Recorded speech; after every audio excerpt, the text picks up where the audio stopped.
بەلامەوە لە مەسلەی شێرپەنجەی مەمکە پەیوەندیەکە لە نێوان شیردانی سروشتی ئەوەی کە دایکی خۆی شیری خۆی با بە مناڵەکە دایکەکە و ڕێگریکردن لە شێرپەنجەی مەمک. ئێستا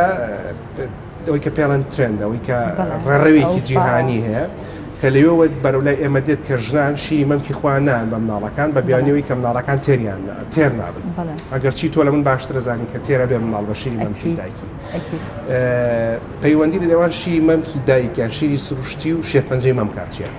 هەموو توێژینەوە جیهانەکان دەریان خستووە ئەو دایکانەی کە شیری خۆیان ئێن بە مناڵەکانیان بۆ فترێک ماوەیە کە خاستنەوە کەسانەی کە لە 6 مانگ و بەرەو ژوور شیری خۆیان ئێن بە مناڵەکانیان زۆربەی زۆری ئەو ئافرەتانە ئەگەری توش بینیان بە نەخۆشی شێرپەنجەی مەمک کەمترە وەک لەو کەسانەی کە شیری خۆیان نان بە مناڵەکانیان یاخود شیری خۆیانیان ئێنی بەس بۆ فترەی مەسەلەن چەند هەفتەیەک یاخود چەند مانگێک.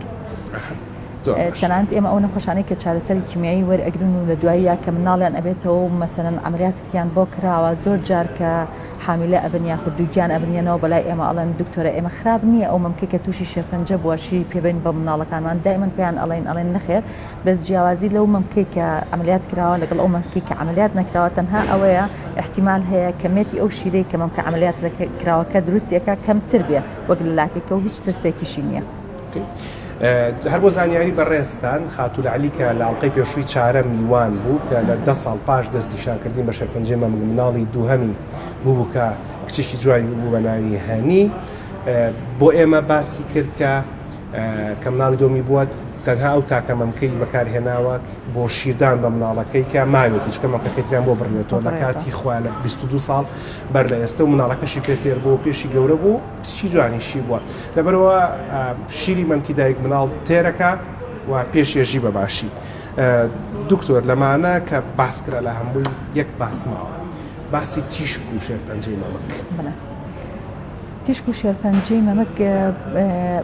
تیشک بۆ چارەسەرکردنی نەخۆشەکانی شێرپەنجە ڕوڵێکی کاریگەری هەیە و سەرکیشی هەیە. بۆچی ئێمە کە باسی ئەوە ئەکەین کە هەندێک نەخۆش دەتوانێت مەمکی نەبڕێتەوە ئەمە لە حاڵەتێکە ئەبێت کە نەخۆشەکە گرەکەی دەربهێنێت بەس دوای ئەوە ئەبێت تیشک وەربگرێ بۆ بەشەکانی تری مەمکەکەی کە ماوەتەوە. بۆچی چونکە ڕێگری ئەکا لە دروستبوونەوەی گرەی شێرپەنجەی لە بەشەکانی تری مەمکەکەیە و ئەگەر خانەیەکی شێرپەنجەیش لە کاتی نەشتەرگەرێکەیە بەجێما بێ ئەو هەمدیست چارەسەری ئەکا بێچکە لەوە تیشک هەروەکو نەک وەکو چارەسەرێک کە ئێمە بەکاری ئەهێن و تیشک ڕوڵی کەشی هەیە یاخود دەوری کەشی هەیە لە چارەسەرکردنی نەخۆشەکانی شێرپەنجە بە گشتی و نەخۆشیەکانی مەمک بە تایبەتی. بۆ نمونە نەخۆشمان هەیە کە نەخۆشی شێرپەنجەی مەمکەکەی ئەچێتە مێشکێوە ئەو کاتانە زۆر بە ئاسانی ئەتوانرێت تیشکی بۆ بەکارهێنرێ بۆی کۆنتترۆڵی نەخۆشەکە بکرێ خاستن مێشک بەشێکە لەو ئازانەی جسمی ئێمە کە بە هیچ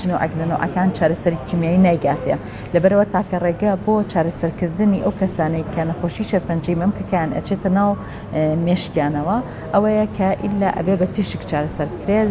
یان لەگەڵ یا احتیمال هەیە بتوانرێت نەشتەرگەری بۆ بکرێ و هەندێک جاریش نەشتەرگەریش ناتوانرێت بکرێ و کاتانە تیشک بەکارهێنرێ. تیشک وەکو ئازارشکێنیش بەکارهێنرێت لە نەخۆشەکانی شێرپەنجەیە بۆ نمونە ئەو کەسانەی کە ئینتیشاری نەخۆشی یاخود نەخۆشەکانیان بڵاو ئەبێتەوە بۆ ئێسقانیان تیشکیان بۆ بەکار ئەهێنین بۆەوەی ئەو ئێسقانە